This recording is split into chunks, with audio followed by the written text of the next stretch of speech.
May find this disturbing. Viewer discretion is advised.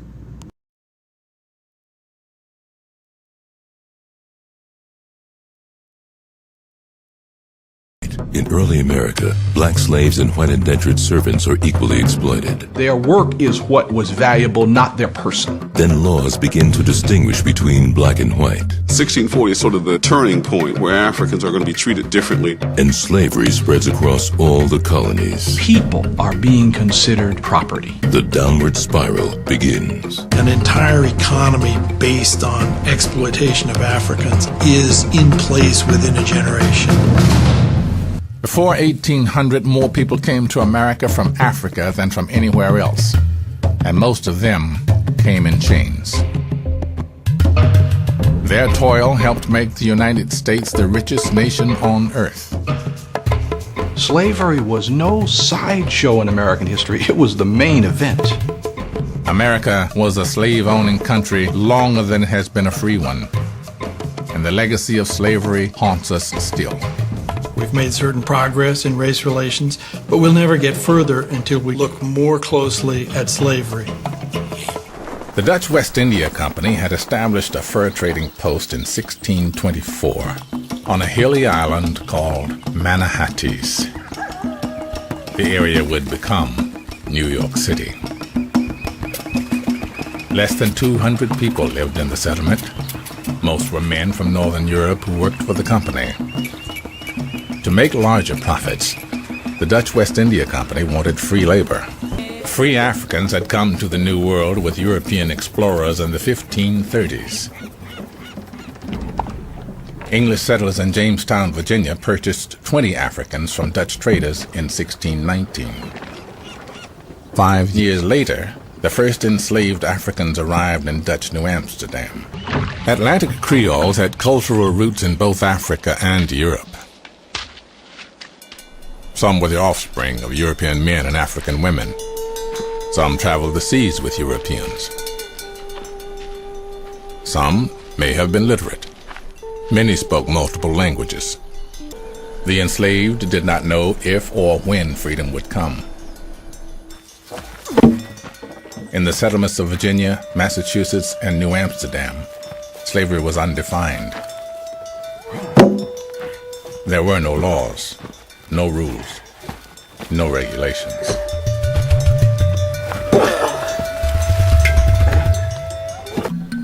Because slavery had no legal structure, the Atlantic Creoles were able to negotiate for greater autonomy.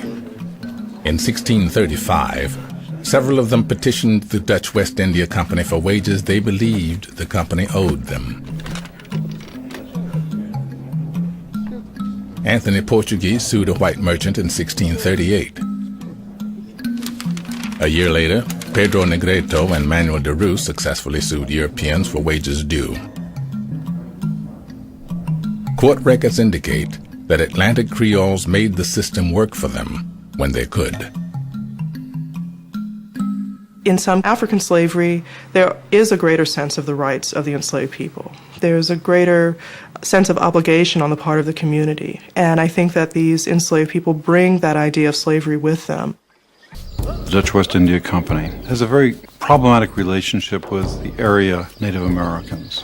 By 1639, relations had deteriorated into war. At that point, a number of the Creoles are put into the military force against the Indians. There is a fear among Europeans during this time that African Americans may join with Native Americans. And the first 11, in fact, used this fear to negotiate.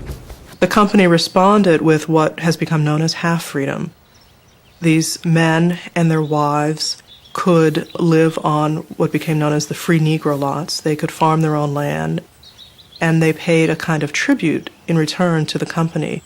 The company also had the right to call them up if they needed their labor.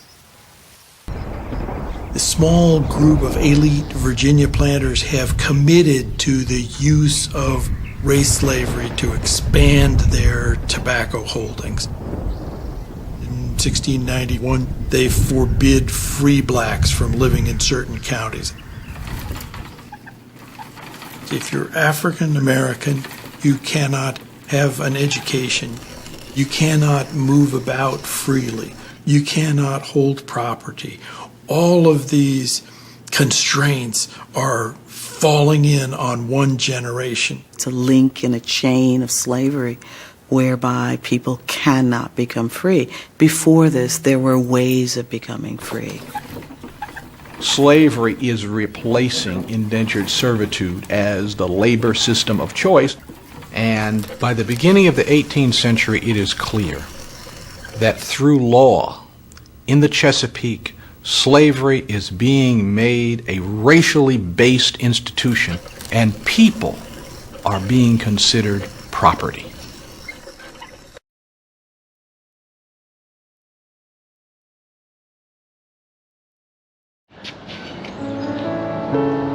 Here we are, Fort Mose, trying to go down the walkway of freedom. Let's go take a look and see what we can see over the horizon here.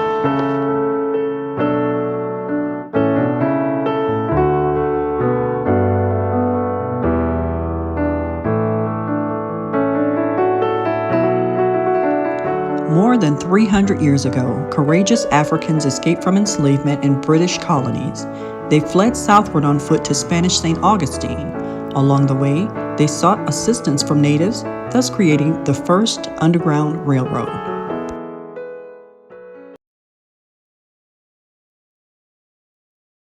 The Accord Civil Rights Museum opened July 2014 in the Lincolnville neighborhood on Bridge Street in St. Augustine, Florida. St. Augustine was one of the leading battlefields of the civil rights movements of the 1960s and was the only place in Florida where Dr. Martin Luther King was arrested. The museum was open to help educate people about St. Augustine's role in the civil rights movement and the passage of the Civil Rights Act 50 years ago.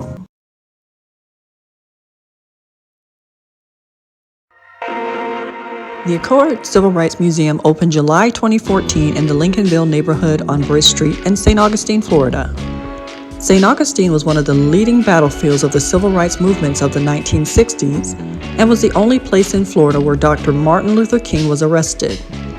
The museum was open to help educate people about St. Augustine's role in the civil rights movement and the passage of the Civil Rights Act 50 years ago.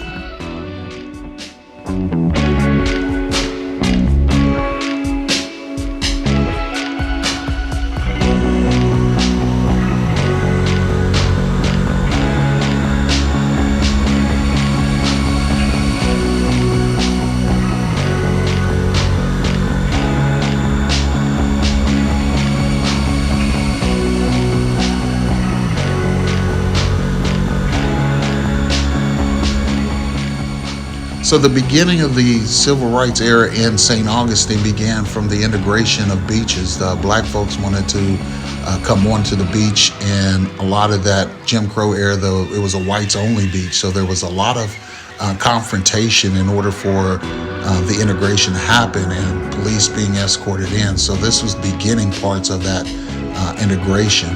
They further started doing demonstrations of sit-ins in the cafes and in the restaurants and at some of the hotels, and in particular they got a lot of publicity, and Martin Luther King said he was coming down to try to help support civil rights violations that were going on.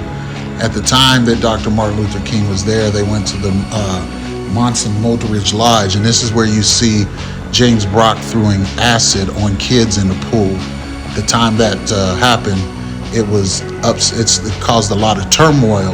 That's when Dr. King and the rest of the civil rights movement leaders started to find ways that they were going to protest. The KKK got wind of this and started to uprise themselves, sending their leaders out of Atlanta to come down and fight for the white causes and why they should be no integration going on. So this is a big testimony to the museum and what's going on during that period.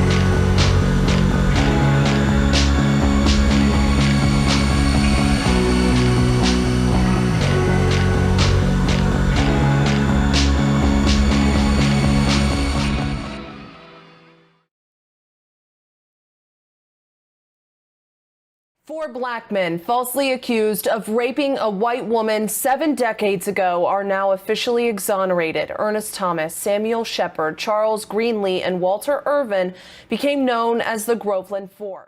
These men were actually accused of something they didn't do, so bad that the angry mob that came after them killed one of the boys before they even made it back to the jail or to the courthouse at this time and during this era. So it just points a lot to the faulty system we had in the Jim Crow era.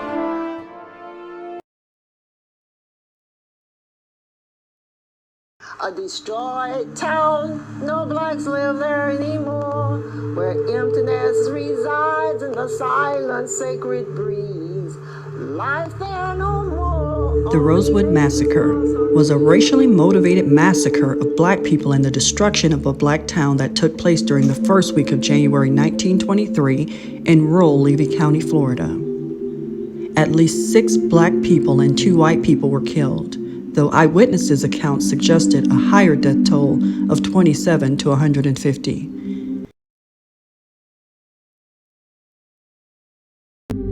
This section here is about Kingsley Plantation, plantation up in northeast Florida. This is a protected historical park in the United States now.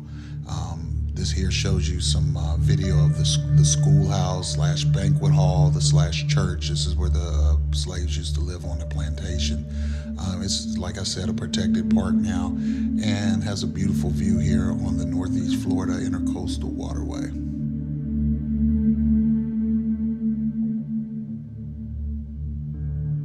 Thanks for watching. Don't forget to like, share, and subscribe.